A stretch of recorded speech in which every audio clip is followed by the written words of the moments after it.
Hey everyone, Dave here with Affordable Door and Gate. I hope you are doing great. So, Josh asked me a question, which I really appreciate the questions. Just remember, you guys can always reach out to me, and I love the questions. You can reach out to me at my email, which is the daveadubson@gmail.com. I typically put it in the description below, so check it out. Send me a question, send me what you got, and let's talk about it. All right, so Josh's question is, what is one of the things you would have done differently if you started all over again? Great question. Let's dive into it because I got a lot of scenarios that I can talk about, and so let's just get into it. Okay, so kind of before I get into this real deep, I just want to kind of put a disclaimer on here. The people that work at Affordable Door and Gate currently are some of the nicest and most wonderful people you will ever meet. Very skilled, very crafted, very smart. Now, have I had some bad apples? Absolutely. So I kind of want to put that out there. I also don't want you to be taking this as negativity. We all have to do something to make a living, correct? Now, this is just my basically 18 years of experience of what I look at. And if I could have went back in time, I probably would have done some stuff different. So it's just for the newcomers in a sense. It's not to discourage or anything because it's a great industry. It's fun. It's exciting. Yes, you can make money. Are you going to probably make millions and millions? Maybe not, but will you make a good living? Yes, you can if you're smart about it. So just a little disclaimer. Okay, so a couple things I didn't realize when I first started out, right? I was looking for something that wasn't a ton of overhead, a ton of money to get into it. So I decided I was doing the garage doors, right? I had a business partner that knew it, was knowledgeable. He trained me on certain things, and I wanted to do kind of the business part. So it started out good, right? And just to put it out there, I'm going to tell you, partnerships typically don't work. The attorney looked right at us and told us when we were doing the contract, he said, partnerships don't work. And I said, this one's different, blah, blah, blah. Well, as time went on, partnership didn't work out because you know what? Sometimes you're just really, that's when you're on a vessel and you're out in the sea and you're out in the Willy Wanders, you need one captain. You know what I mean? You need one person to say, this is the direction we're going to go. I gotta do this. This is the best for our team, our crew. So just putting that out there. Now, some things I didn't realize, right? You start into the business and I think it's a little bit of a vortex. I think any contractor can do this. Because you're striving, you want work. That work eventually starts coming. And then you start getting to a point where you're going, oh, yeah, the water is getting higher on your neck, right? So you're starting to look for things to relieve you, right? You start buying another truck, you start buying another scissor lift, you start buying more tools. Then if you start getting employees, well, things can start going a little hairy. So some of the struggles, you'll find out that you're more than likely a good craftsman, right? You know how to fix things, you know how to solve problems. One thing I started running into is what I've noticed is when you're young, it's hard to get older people to kind of respect you if they've been in the business or they're kind of ingrained into their own stuff, right? So as you get older, and I'd almost say probably maybe over 40, is a good time because then you can get younger. The teenagers and stuff like that, you can start working with them. You can kind of mold them. You can kind of teach them. But there's a lot of difficulties because you might be a great salesman and you can go out there and you can sell, but can you deliver? And unfortunately, sometimes, things happen. People get sick. People just don't show up. People just will quit on you randomly. So there's a lot of variables in there. And we're going to kind of get into what I if I was to look back at it, what I might have switched over to a little bit. So something that you might have not thought about, and this is why I kind of go back to, in a nutshell, everything is controlled by money. What do you mean by that? What I mean by that is if you think about it, maybe you got your own personal vehicle or you got your girlfriend's vehicle or your wife's vehicle. You worked hard for that, right? It cost you money and time and energy. And what happens if when you start trying to expand, and I think this kind of goes across a lot of service business. So you guys chime in, give me the comments. I'd love to hear them. Ask me the questions in the email if you want. But you have to understand right here, right? This truck right here, at the time, this is quite a few years ago. This is an expensive truck for me. This truck had a truck payment on it, right? I have to pay full coverage insurance on this.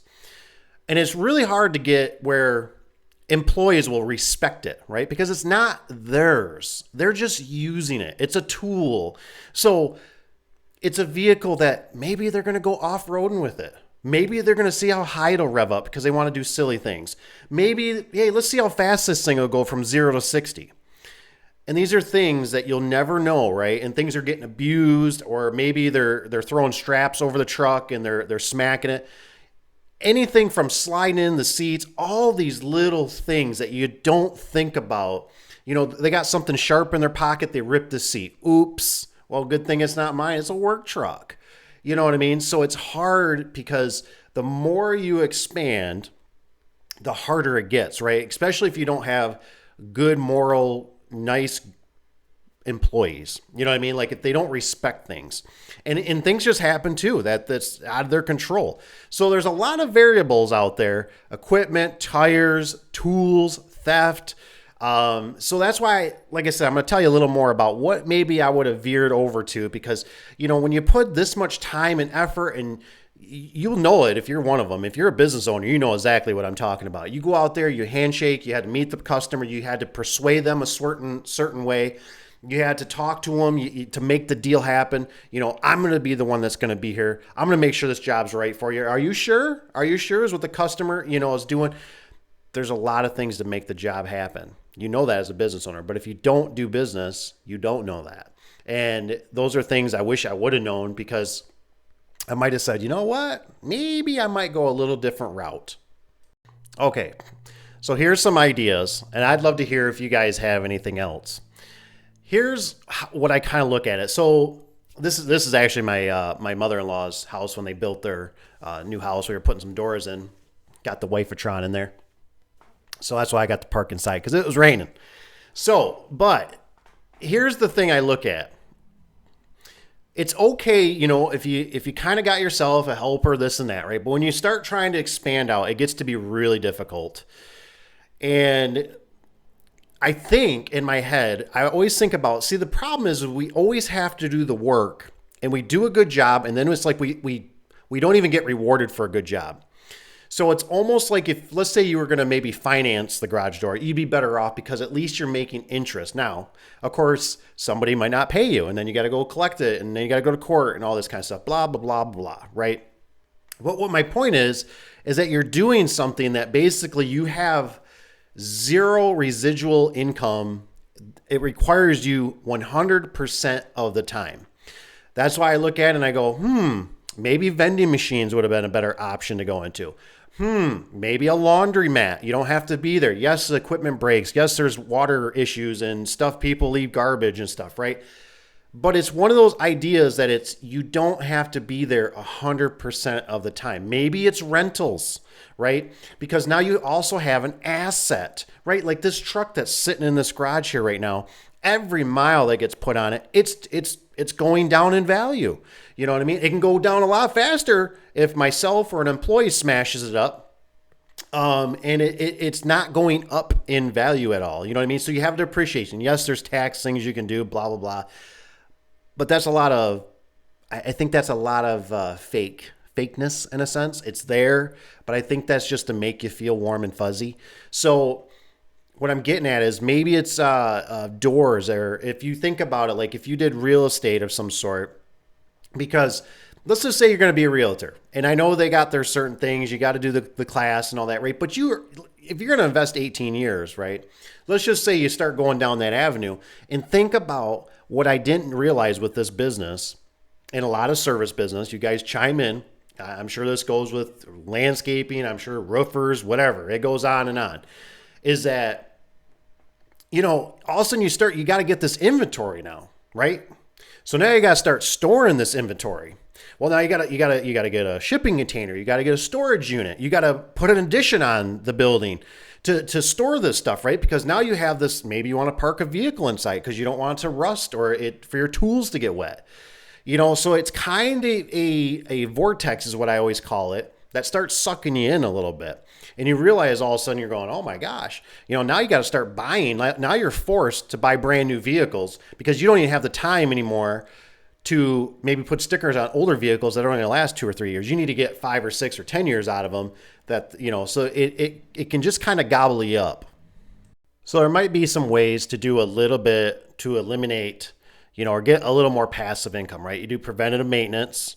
So that's kind of a slow, but what I'm trying to get at is that you constantly always have to be involved, right? Either your workers, employees, yourself, you constantly got to always go out and do this stuff. It isn't like you can set up a machine, let's say like a vending machine or a laundromat or whatever. Sometimes I even think Porta Johns would be a better business because yes, it's cleaning up people's crap and it's not fun, right? But everybody does it. It's going to be there, right? So is garage doors. But you got something religiously that you can charge per month, a rental fee, and then there's a service fee, and you basically have a cash flow that's always coming because cash flow is king. So, unfortunately, we do these jobs and we get paid good, right? We get a good chunk of money sometimes. Some are not so good, some are good, and then some we lose, some we win. It'd be nice if it could be a little more even keel, you know what I mean? Where you could slow it down. You could be sending out your bills. And then you also have to, I didn't even mention this. We got to talk about something else. Check this opener out. One opener running 2 garages at the same time. Crazy. I've seen a lot of things. So anyways, one thing I forgot to mention was accounts receivable, right? Your bills. You got 10 days out, 15 days out, 30 days out, 60 days out, sometimes 90 days out, right? As you start building this. And that's a real bummer, man. That's a real bummer. So it's kind of like, like sometimes I always say like the residential is kind of nice because quick money. It's kind of, you get paid up, up front. You should be getting your half down. That should always pretty much cover your material at least. So if something goes wrong, they bail. Unfortunately, they pass away, whatever. And it's gone. It does a Houdini. You get paid for the material, right? The labor, you can absorb some of that. But the accounts receivable, you know what I mean? Like I said, if I'm saying that right, you got that stuff is out there, man. The collection. So another thing is, like I said, kind of like the vending machines. Now, throw some ideas out there of other stuff that this is just stuff over years that I've seen that I think about and I go, well, at least, you do the machine. Yes, somebody could vandalize it. They can steal stuff out of it, this and that, but they can also do it with garage doors and take openers and remotes and everything else and scrap metal and blah, blah, blah, blah, blah. But at least there, probably it's got cameras. You can put cameras. The building has cameras. And what I'm trying to get at is that you go there, you collect your coins or whatever. It makes you $1 bills, got a dollar machine. You know what I'm saying? Do you see where I'm kind of going with this? So that's just something I would have, if I could have looked back, I'm so happy and I am so blessed at where I'm at. I'm not complaining. But like what I'm saying is it's taken so many years and there's so much stuff that nobody will ever know about how much I had to sacrifice except for probably my wife. The behind the scenes, the after hours, the things that nobody sees, that nobody's there to pat you on the back and say that you did a good job, that a boy, that was kind of the crusher of some of it. You know what I mean? Because trust me, I understand what you're going through. I've been there. I've been in the ditches. And I look at it sometimes and I go, if I would have probably put that money into some other avenues, you wouldn't need probably as many employees. And I'm not complaining about employees. Like I said, I'm saying they're good employees. You know what I mean? But what I'm saying is looking back, I probably wouldn't be here. But I forced through it. That was the thing I learned.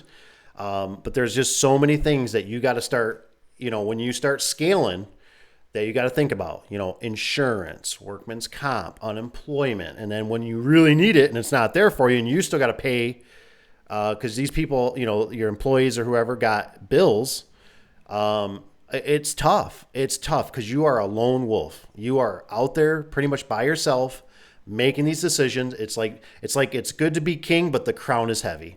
And so you got to remember, you might think, oh, it's great to be the captain. He gets to sit up there in that warm, the bridge, where they sit right in the wheelhouse. But you don't understand that how much responsibility business owners have. You know what I mean? With the life and the death of the business or the ship. You know what I mean? There's so many moving parts. And that's why you look at it and you go, a captain has a lot, right? He has to know everything from the cook, the engineer, the ship's condition, to the paint job. I mean, there's just so many things that employees will never understand. They just look at it, they come in, they go, oh, they're making all this money, right? But they don't see that you're going to spend 2, 3, 6, 8 hours after they go home to make the next job for the next day line up, or you're getting stuff ready, or you're getting estimates done. So it's a lot of responsibility. So great question.